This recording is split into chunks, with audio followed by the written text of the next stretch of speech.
Well, Bill, while we're waiting, would you like to share some of your thoughts, perhaps? No, it's always gratifying, of course, to see this much interest in Fender, and especially for those who are specifically interested in old Stratocaster guitar. It's fed a bunch of us for a long time. We like that, and for Mars' efforts to do this, we're very grateful for that, and we hope you folks will continue to do that.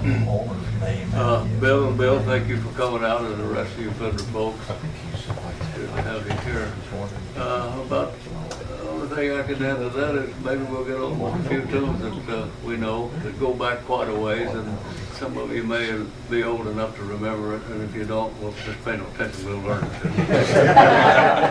Teach it to you. What's the first on the agenda? Did Janet get introduced, by the way? We don't want to overlook anybody. Let me introduce. All right.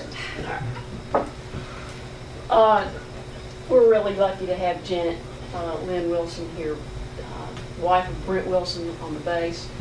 Janet has got a recording contract and does some things, a whole lot of stuff down in Texas from which she came. And she's been on Austin City Limits. She's played with Johnny Gimbel and a lot of the great Western swing people. She cut her teeth on that kind of music, and she really exemplifies what it's all about. And that's what we want to try to do today is capture the essence of what kind of music was being played in the late 40s and the early 50s. It was the music that really was really big on the West Coast, throughout Texas. It was the music that Leo Fender loved the most. His very favorite artist was Bob Wills, and Bob Wills was in his heyday during that time. Leon McAuliffe was the steel guitar player, and Eldon Shamlin was the rhythm guitar player. And his favorite song was Faded Love, and we're going to do that today. But Eldon Shamlin was the recipient of the very first custom color Stratocaster. It was a gold Stratocaster made in June of 1954. And he played it from that point up on, from the day he received it to the day he died about 3 years ago. And so he's really, to be honored and respected as probably being the longest playing Stratocaster guitarist in existence, maybe other than Bill. But yeah. And we're going to talk about it, sort of interject with questions and how the Stratocaster sort of got born during that period of time. But anyway, Brent Wilson is going to play the bass, and we're very lucky to have Steve Larios on steel guitar. He has the largest collection of Fender steels, non-pedal steels, in Middle Tennessee, maybe anywhere. We might get into talking about that for just a minute. How many do you have, Steve? I don't know. That's a lot. There's quite an authority on him. He has single necks, double necks, triple necks, quadruple necks, short scales, long scales. He really has a lot of Fender steels. For 2 years running, there was a big show here at the Ryman Auditorium called the Patsy Cline Story. Real big production. And Steve was the steel guitar player for that show. Following that, the next summer at the Ryman was the Hank Williams Story, and Steve was the musical director for it. He is the preeminent non-pedal steel guitar player in town, besides being the top chromatic harmonica player in town. But that's another story. It's a different kid. That's a different kid. But we're real fortunate to have him. So I understand there's a drummer somewhere around here by the name of Maxwell that's going to help us out on brushes. This is real sort of unrehearsed. Just we're going to fall together here, hopefully, as well as we did last year.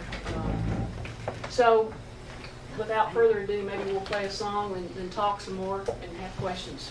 Okay? Panhandle? Okay.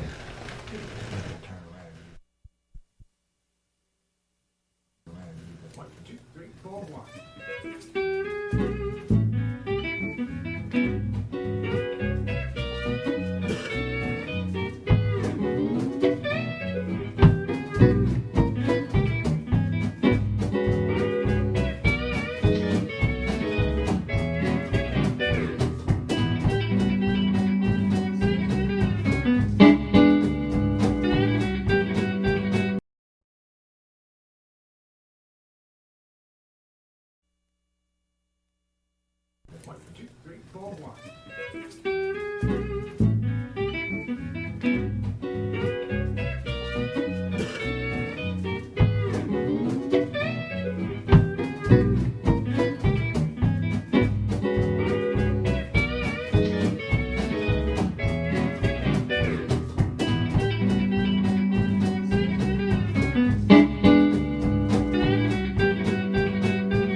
Girl, that's what makes it special.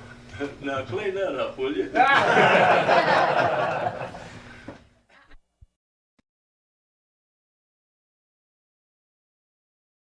Here's a Bob Wills song. Of course, most of them that we'll do today will be Bob Wills songs. Is this deep water? Is that right? D-dog is in deep. All right. A one, two, a one, two.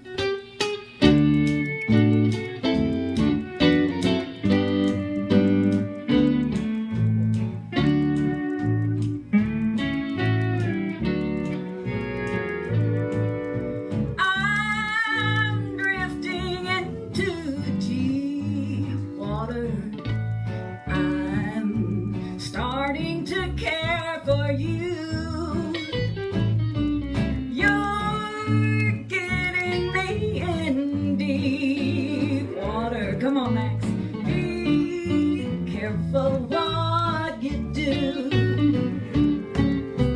You're seeking romance and I'm seeking love. I know I'll regret it when it ends, 'cause I'm winding up in deep water.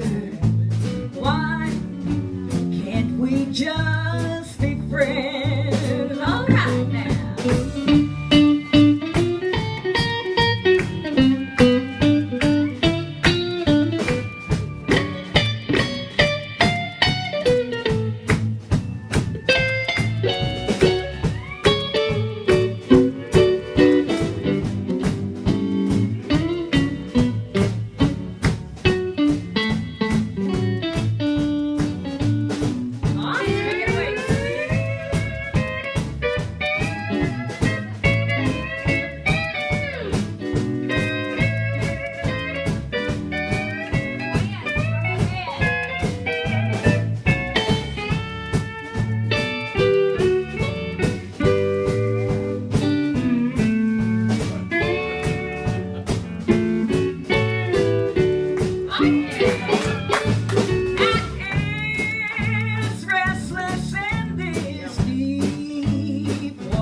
Antone.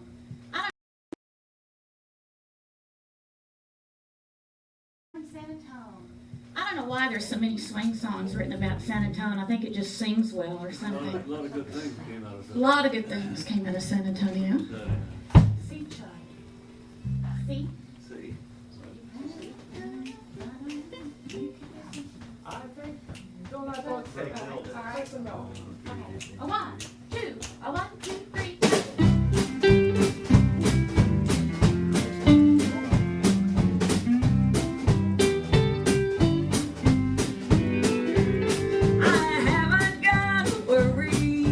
Haven't got a care, haven't got a thing to call my own. And though I'm out of money, well, I am a millionaire, I still have my home in San Antone. When I greet my neighbors with a haggot on, I'm wealthy as a queen up on a throne. So you can have your mansion or your cottage small. I'll just take my home in San Antone.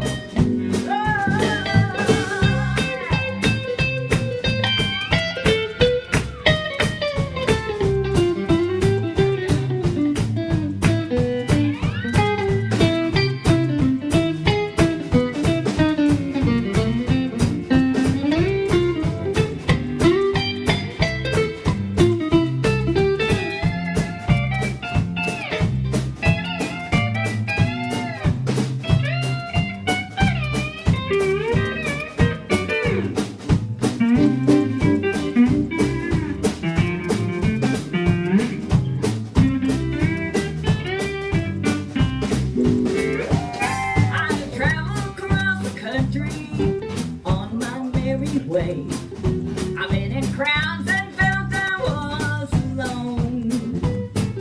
But when I feel like bragging, well, I stand up and say, I'm the native girl of San Antone. Let's get it now. Now there's a sweet somebody down by the gallows. Someday he's gonna be my very own. And we'll build a high chair in a year or so for our little home in San Antone. I've still got my home in San Antone.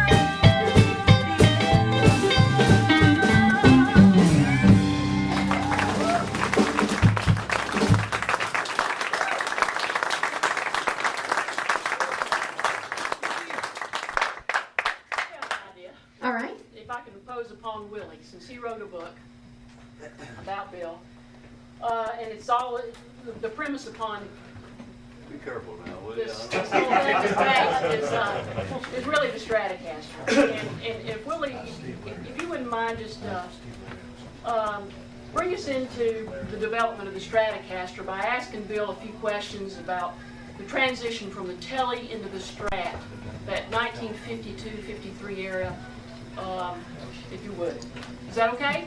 Yeah. All right. Is Pick this, the brain, in other words? Yeah, yeah. is this trip necessary? Well,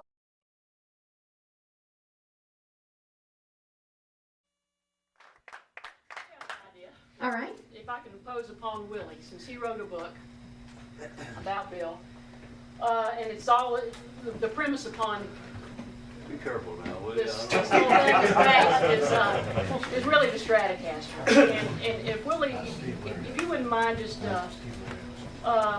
bring us into the development of the Stratocaster by asking Bill a few questions about the transition from the Telly into the Strat, that 1952-53 era, if you would. Is that okay? Yeah. All right. Is pick this, the brain, in other words? Yeah, yeah. is this trip necessary?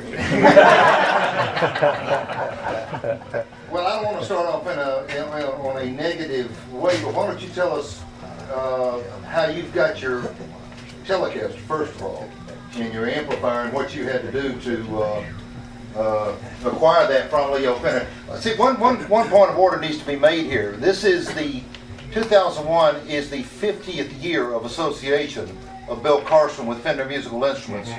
It was in 1951 when Bill walked into Leo Fender's shop for the very first time. Now, I don't know if that's been noted or not. 51 is kind of a very intriguing year, in my opinion, for the Fender company, in that an entire new instrument, the precision bass, was being marketed and had been developed and marketed for the first time. And as the new book by Jim Roberts said, changed the world as far as a lot of musical instruments goes. But also, from a personal perspective, that was the year that Bill Carson, just as an itinerant musician, walked into a couple cinder block building in Fullerton, California, and met Leo Fender and his associates for the first time. Why don't you tell them about how you got your Telecaster, and I think it was a Pro Amp. Itinerant makes me sound like I was unemployed. I had a job with it. Okay. I had seen a broadcaster version up in the Oakland area, and it had a wonderful action and a good sound to it, and it played really well. The action was great, but it was kind of like scratching your navel when you played it. It was so thin. In those days, the guitars were pretty thick-bodied. I was playing an Epiphone electric, and I made a deal with Lil to buy a solid body instrument and an amplifier. I think it was a Pro Amp at the time. And part of the deal was that I come out there and be a guinea pig of sorts and sweep the floor and do a few other things and pay him $18 a month. And pretty soon I was spending an awful lot of time out there, and I didn't think too much of the arrangement and called it to his attention. And our contract was on a legal pad that he had written up, had me sign it, so he got this tore it up, and that was the beginning of our association over the years. And the broadcaster, which the evolution, as most of you know, went on into the Telecaster, had some things about it that I didn't particularly like. It dug into my ribs a lot, and you couldn't tune 3 bridges to my satisfaction, and Leo didn't understand what intonation was all about, and he didn't understand some other things because he wasn't a player. But he was one of the most clever engineers there ever was, and he was a very deep analytical thinker that problem was just something he chewed on until he could really spit it out and solve it. And I hammered on him for a long, long time trying to get a guitar built the way I wanted to, and I think that he finally just shut me up more than anything else, started to work on one. And Don Randall was president of Fender Sales, which was another corporation over in Santa Ana that he and Leo together owned, and Don was pushing for another instrument in the product line, and he went ahead and developed this and put it in the line. And musicians, by and large, on the West Coast, there were very few guitar players at that time that really made a living playing guitar, and even a smaller amount that worked in the studios. And the reason that I wanted a vibrato that I could use in conjunction with a tone control was, especially on demo sessions, sometimes if you could play steel guitar glyphs and steel guitar effects, you could get double scale for it. And occasionally you could get a leader feed. And that was why I wanted this. And there were 2 of these on the market at the time, and neither one was worth a flip, and neither one would come back to pitch. And Leo made 2 attempts before this one really came into being. And the first one wasn't really all that good. It was on this principle, but it adjusted from this direction.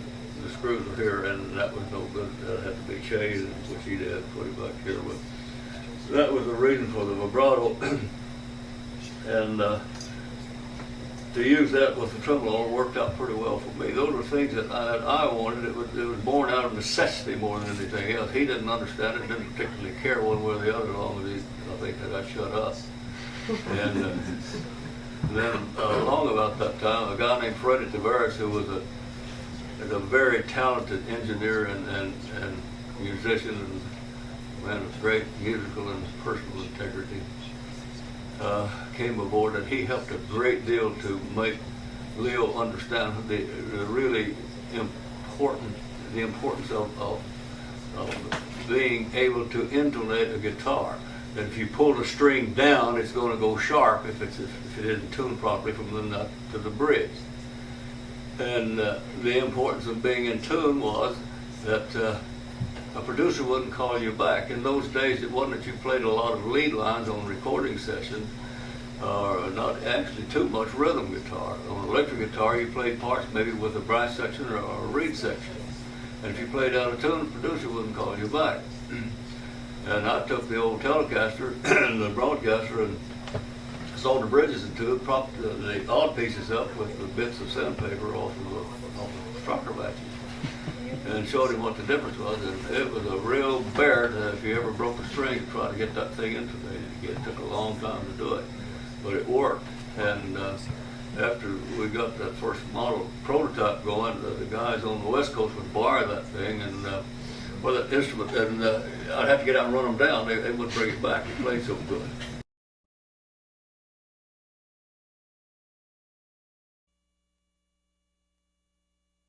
They would want to keep it, and pretty soon they started to beat path to his door to get him to build the same type of guitar. So it caught on pretty gradually. Actually, the sales didn't skyrocket right off the bat, and the sales were there. But thankfully, it went on to do a good job, and getting the Telecaster. And I guess if you took the Telecaster, the Stratocaster, P-bass, and jazz bass out of the line totally in the market, there wouldn't be anything left to sell. That and all the clones, that's about all there is on the market out there. So we're very proud that Fender is the stalwart, the stanchion, the benchmark of the whole industry. Has been forever and ever.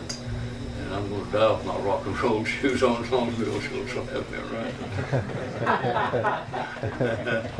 That was sure a long answer. But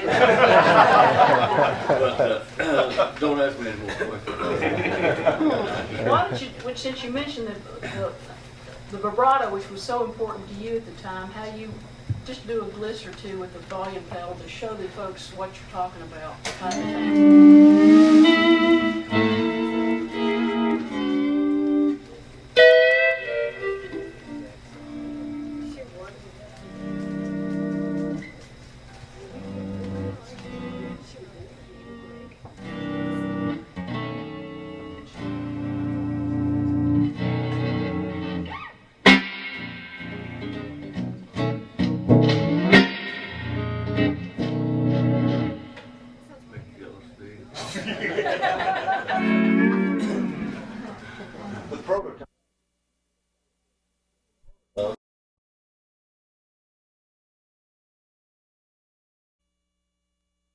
The prototype, when you were field testing the prototype, when I first interviewed Bill in 1990, I subtitled his interview "The Chuck Yeager of the Stratocaster," because when you think about it, in the early 50s out in California, northeast of the Los Angeles area, that was the glory days for your X-airplanes and your test pilots like Yeager and Scott Crossfield and people like that. Same time down in Orange County, a lot of builders were getting going for musicians, making experimental models of things like the Stratocaster and that type of stuff. But what I was wondering, you might want to share the story about when you were field testing the prototype, the first time you went out with the original vibrato, but how you got on the phone to Leo and described it as a, quote, damn cheap banjo, unquote.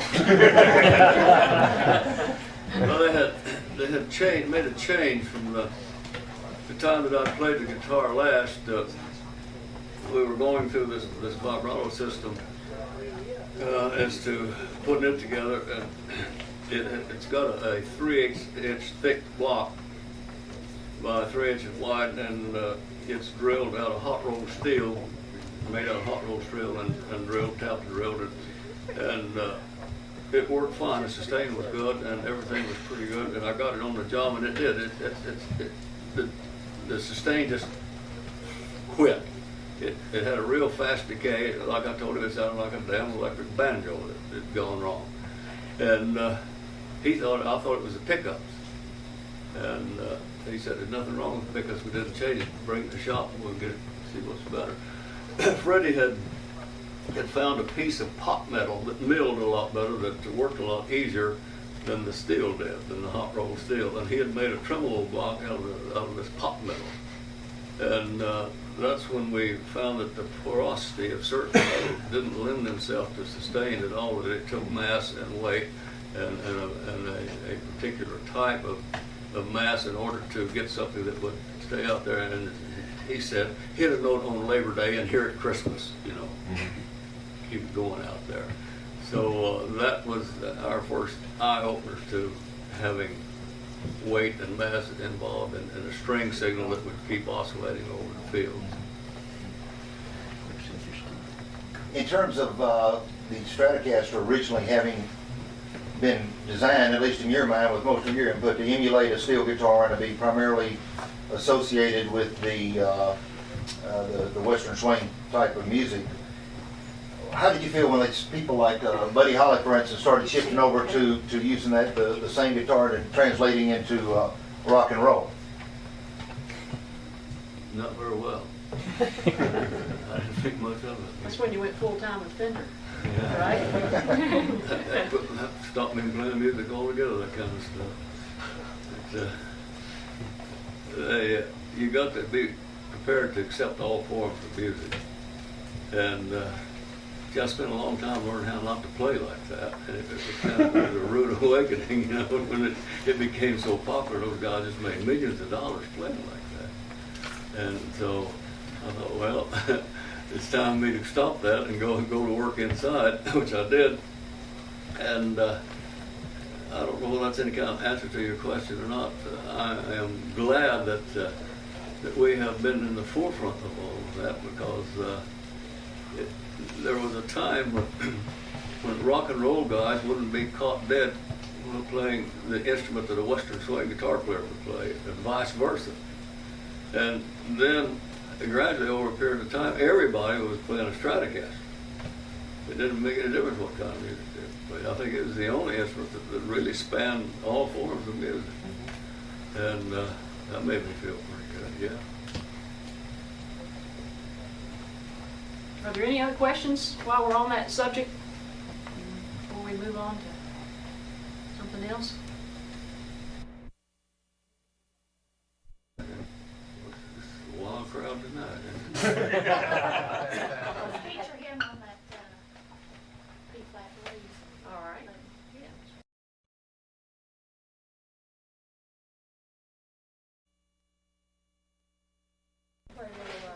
I need some blues, Bill. Some kind of blues. In B flat? Yes. What's B flat? Which dot is that?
about a song. And I'd like to point out that Susan's playing some mighty fine rhythm guitar. Mighty fine rhythm guitar. A student of the great Lynn. And he was, absolutely. This guy keeps me straight.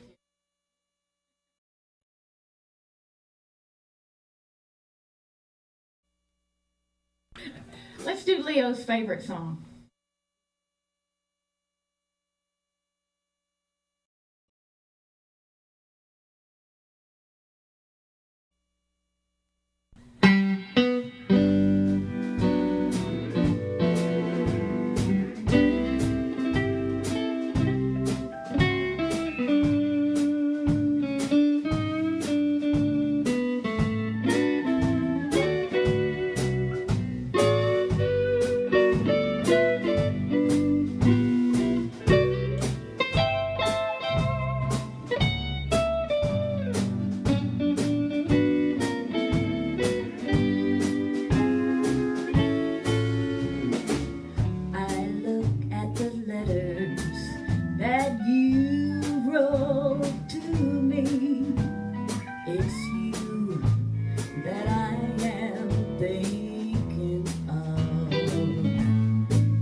I'm okay, as I watched the mating of the dove.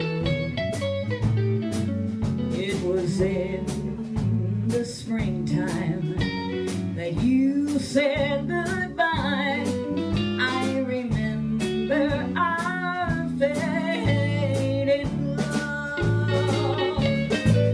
I miss you, darling, more and more every day. As heaven would miss the stars above. And with every heartbeat, I still think of you and remember our faded love. I remember our faded love.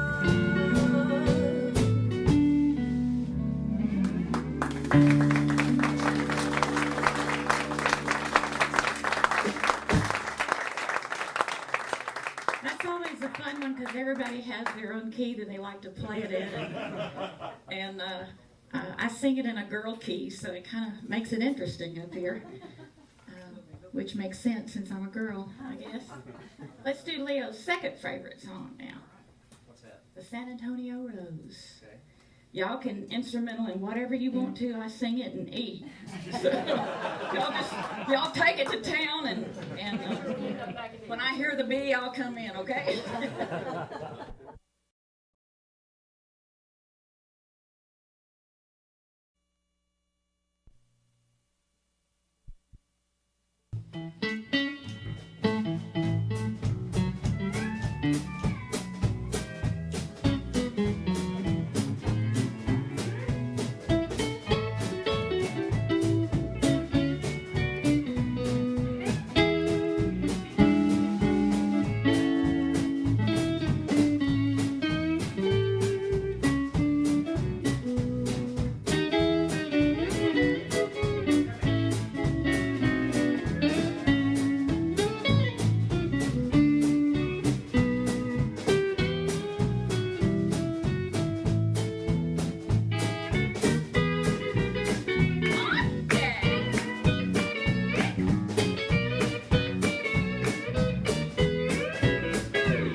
San Antone, where in dreams I live with a memory beneath the stars all alone.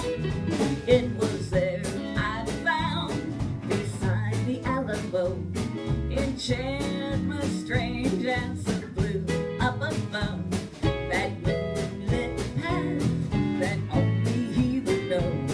Then here's my broken song of love. Moon and all its splendor knows only my heart. Come back, my rose, rose and San Antone.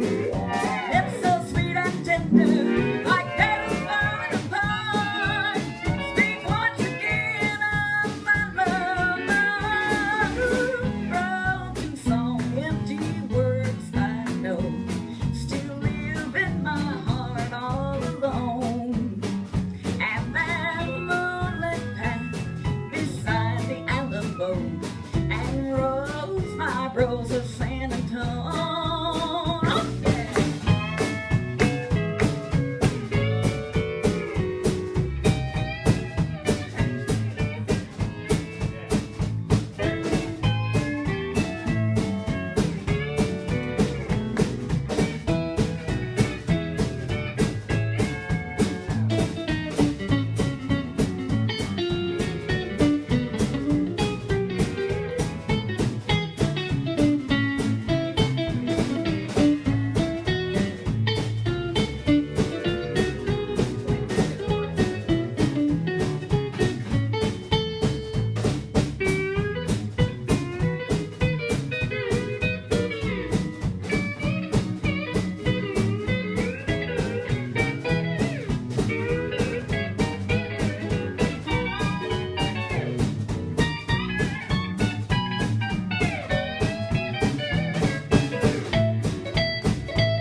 Deep within my heart lies a melody, the song of old San Antone, where in dreams I live with a memory beneath the stars all alone, all alone. It was there I found beside the Alamo, enchantment strange as the blue up above, and that moonlit path that only he would know.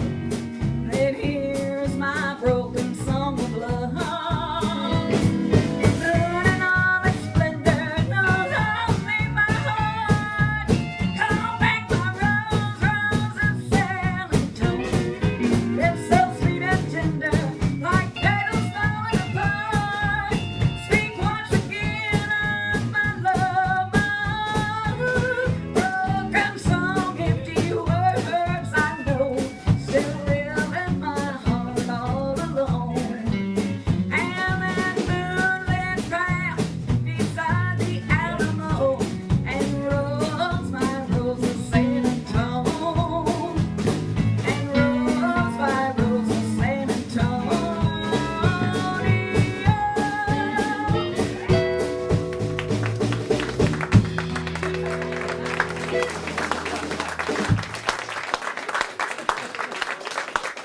Thank you.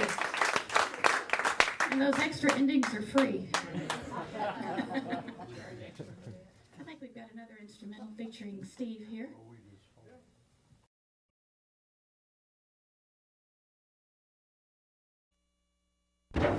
This is a song called Stealin' Home, made famous by a guy named Noel Boggs. And Noel was an employer of Bill. Tell us about that, Bill. So very early on had a lot of input into the steel guitar.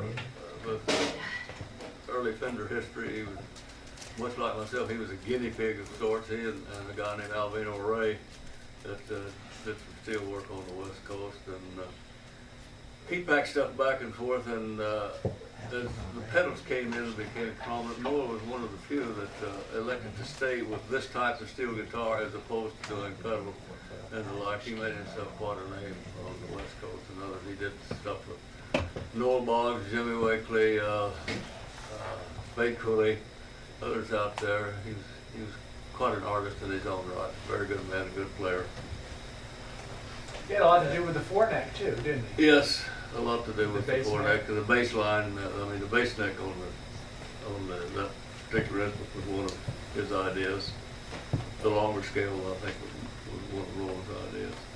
He and Freddie Tavares worked well together. Freddie being also a good steel guitar player. So, what's your choice of instrumental from Noel's collection here? From Stealin' Noel's, yeah, Noel Boggs too, Stealin' Home. Yeah. Okay. Stealin' Home. 3, 4, 1.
Then. We're going to close out the show, I guess, with one more song, and let's and then conclude with any questions or comments that anybody might have. Janet, Okay. back up, sing a song. My window faces the south. Before we do that, Bill, were you there when the P-Bass came about? Not the first one. Well, it was, but I didn't have nothing to do with the first one. The second time around, yeah. See, Well, yeah, we sure wrecked a lot of stand-up doghouse players' ideas because they've been playing sharp and flat all those years. And when they were faced with the possibilities of having to play exactly either one fret or the other, then they themselves were surprised that it had become a habit to be just a little bit sloppy up and down the scale. And some of them rebelled against this and pushed it back for a long time, and then finally the sound itself became so prominent, especially the studios, that they had to give up and start to get it. And a lot of them grabbed it right away and ran with it because of the portability of the instrument. You could take a pretty good sized amplifier and a Fender bass and strap it down in a small section of a station wagon and go with it, where the doghouse is always one on top or in a trailer. Just a trailer behind, so just the very portability of the thing was one of the facets of the instrument that made it so very saleable. And in addition to the way that it sounded, it gave a fundamental sound in the lower register, where they always before on upright bass for three-quarter basses, especially that low E string. The fundamental got lost in that with unwanted harmonics, odd harmonics really, in the lower register. And the recording engineers didn't like that because it became very garbled. With the Fender bass, it became very an exact science. Those low notes would record. You could hear them. It was a definite pitch. There was no doubt about it. Whatever that note was, it said, it spoke to you. When an upright bass, it was pretty muddled a lot of times. So writers began to write for a Fender bass, and many sessions would call for an upright bass and a Fender bass together to be played and play parts together on certain sessions. And pretty soon the upright, the conventional bass started to be pushed into the background altogether in many venues of music. And then the acceptance of the Fender bass was just wow by comparison. Thank goodness.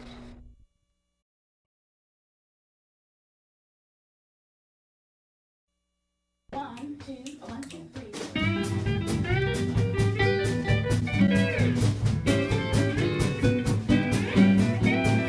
Window faces a sound. I'm almost halfway to heaven. Snow is falling, still I can see fields of cotton laughing at me. My window faces a sound. Though I'm far from the swan, I'm never frowning or down in the mouth. My window faces a sound.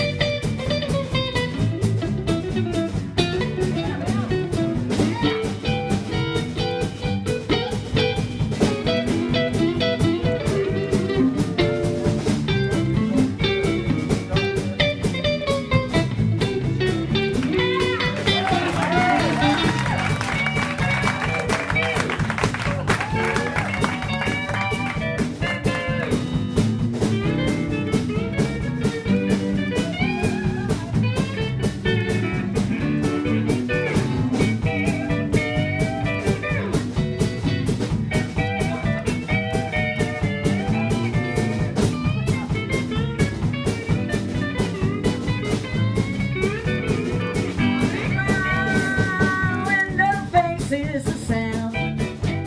I'm almost halfway to heaven. Snow is falling and still I can see fields of cotton laughing at me. My window faces a sound. Though I'm far from the swan, I'm never frowning or down in the mouth. My window faces a sound. My window faces a sound.